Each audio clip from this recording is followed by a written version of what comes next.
Yo halo cuy. Seperti biasa kali ini gue bakalan bacain manga random lagi yang mungkin belum kalian baca. Dan manga kali ini bergenre romance. So langsung aja ke videonya. Chapter dibuka dengan menunjukkan MC kita, seorang cewek berumur 30 tahun bernama Aris Sugawa Nene. Nenek-san ini hobinya makan ya, jadi dia suka banget makan makanan enak karena dia sebelumnya itu makannya selalu mie instan dan makanan-makanan cepat saji lainnya gitu loh. Tapi semuanya berubah semenjak dia bertemu dengan cowok kuliahan bernama Kamioka Rintaro yang terus-terusan masakin makanan enak buat nenek. Pertemuan mereka berawal dari nenek-san yang ninggalin kunci kontrakannya di kantor. Dan karena jadwal kereta udah nggak ada lagi yang ke kantor, alhasil nenek-san nggak bisa masuk ke kontrakannya dan akhirnya ditolongin oleh Rintaro. Semenjak saat itu Rintaro selalu datang malam-malam buat masakin makan malam dan makan bareng nenek-san. Jadi alasan Rintaro terus-terusan masakin nenek-san, dia pengen jadi cowok populer di kampusnya. Dia juga ngerubah penampilannya yang pas SMA kayak gini dan sekarang jadi kayak gini. Alhasil Rintaro minta bantuan nenek-san buat jadi pencicip masakannya. Hari demi hari pun berlalu, yang dimana hubungan mereka ini makin deket aja gitu kan. Bahkan si Rintaro udah sering godain nenek buat nyuapin dia gitu. Dan responnya si nenek kan kayak malu-malu gitu kan. Cewek umur 30-an pak digodain sama anak kuliahan, ya gimana lah. Nah, karena si Rintaro udah tahun keempat atau tahun terakhir kuliah, si nenek nanya kan, gimana soal pekerjaan gitu kan. Dan Rintaro jawab kalau dia udah punya tawaran magang gitu kan.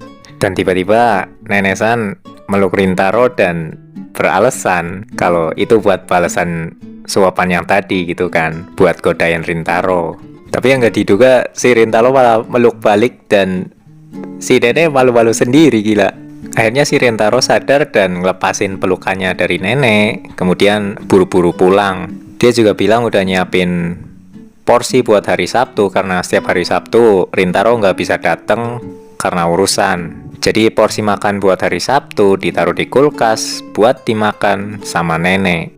Nah terus pas momen sebelum Natal, nenek-san tanya apa si Rintaro udah punya pacar. Karena ternyata nenek-san ngajakin Rintaro buat ngedate gitu kan pas malam Natalan. Dan yang bikin kaget, ternyata si Rintaro nolak cuy. Dan itu ngebuat nenek jadi awkward dan juga malu sendiri gitu kan. Ngiranya dia udah salah paham kalau si Rintaro suka sama dia gitu kan, karena datang tiap hari gitu. Nah, di suatu malam, mereka makan bareng seperti biasa. Tiba-tiba Rintaro kelihatannya kayak lagi demam gitu kan, kecapean. Karena khawatir, nenek-san mau ngambil selimut biar si Rintaro kagak kedinginan gitu kan. Pas dia mau buka lemari, ditahan sama Rintaro karena katanya nanti barang di dalam bisa berantakan. Dan ya akhirnya nenek-san nurut dan mereka balik makan lagi gitu kan. Tapi di sini nenek-san bilang kalau kayaknya Rintaro nggak perlu buat ke rumahnya setiap hari dah, karena dia pikir Rintaro udah punya pacar kan. Jadi nenek-san bakal merhatiin dia makan apa dan Rintaro fokus aja ke ceweknya gitu kan.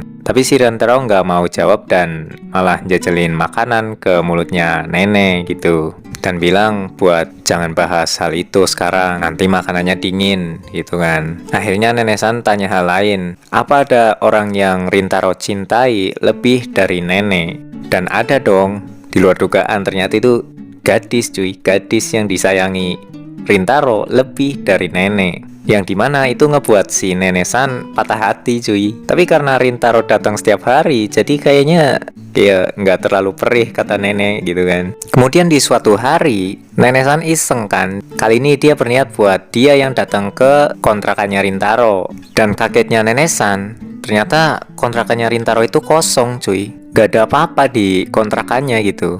Itu bikin nenek-san bertanya-tanya gitu kan. Dia kayaknya nggak tahu apa-apa soal Rintaro dah. Rintaro datang setiap malam pas hari kerja kecuali hari Sabtu ke kontrakan nenek. Rintaro datang dari mana coba ya kan? Katanya mereka sebelahan. Terus tiba-tiba nenek sadar kan, ini hari kerja cuy, siang-siang lagi. Kok nenek San nggak pergi kerja? Dia pun keinget momen-momen sama Rintaro kan. Ternyata setiap malam yang makan itu cuma nenek gitu kan.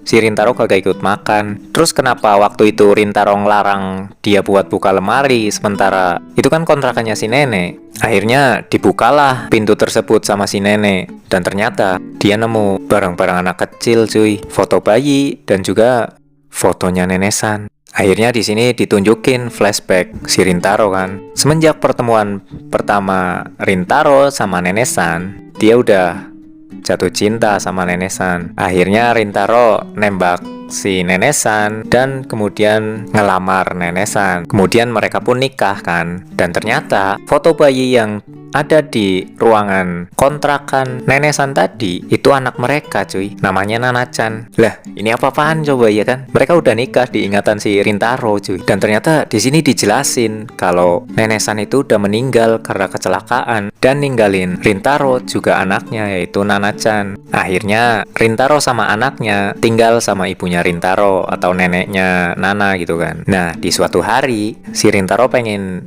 bersih-bersih kontrakannya si Nana atau rumah mereka pas masih berkeluarga sama nenek San gitu kan. Dan yang bikin si Rintaro kaget itu di dalam ada nenek San cuy. Rintaro pikir dia udah gila gitu kan. Dia nemuin sosok istrinya yang udah meninggal di rumahnya. Tapi di sini ingatannya nenek San itu hilang cuy. Dia kagak tahu kalau dia udah nikah sama Rintaro. Ingatannya cuma sampai saat pertama mereka ketemu gitu. Rintaro pun berpikir kayaknya istrinya belum bisa beristirahat dengan tenang deh. Akhirnya Rintaro pun bertekad buat ngembaliin ingatannya nenek San kalau mereka berdua udah nikah dan punya anak. Tapi dia nggak bakal ngasih tahu nenek San secara langsung gitu kan. Dia cuma bakal masakin hantunya nenek San setiap hari biar nenek San bisa ingat tentang Rintaro. Akhirnya kembali ke masa kini, pas Rintaro datang malam-malam seperti biasa, kan ingatannya si nenek San udah balik tuh ya kan. Dan nenek San bilang, "Selamat datang kembali, suamiku tersayang." Di sini tangis Rintaro pun pecah pak. Dia pun langsung buru-buru meluk nenek karena dia udah ingat semuanya sekarang. Gila sih cuy. Di sini gue juga sedikit meneteskan air mata ya kan. Akhirnya nenek San pun tahu kalau selama ini Rintaro itu datang malam-malam ke kontrakan nenek setelah pergi kerja, ngasih makan anaknya, terus nunggu anaknya tidur kan, baru dia datang ke kontrakannya si nenek. Akhirnya nenek pun bilang kalau si Rintaro itu ayah yang hebat gitu kan. Dan hari Sabtu di mana Rintaro nggak bisa datang, ternyata itu karena si Rintaro main sama anaknya gitu loh. Karena pas hari Sabtu itu si Rintaro libur kerja kan, dan dia pengen ngajak anaknya main keluar. Kemudian pas malam Natal, saat si Rintaro nolak ajakan si nenek buat kencan, itu juga sama cuy. Dia mau ngajak keluar anaknya gitu kan. Dan tentu saja gadis yang lebih dicintai Rintaro lebih dari nenek itu ya anaknya. Akhirnya hantu nenek San pun ngerasa kan, kayaknya udah nggak apa-apa deh sekarang. Si Rintaro udah jadi ayah yang baik dan kayaknya mereka udah bisa hidup tanpa nenek gitu kan. Dan nenek San pun bilang dia udah bisa beristirahat dengan tenang sekarang. Dan bam, sosok nenek San pun menghilang, berpisah dengan Rintaro. Habis itu diliatin kan kehidupannya si Rintaro sama anaknya itu.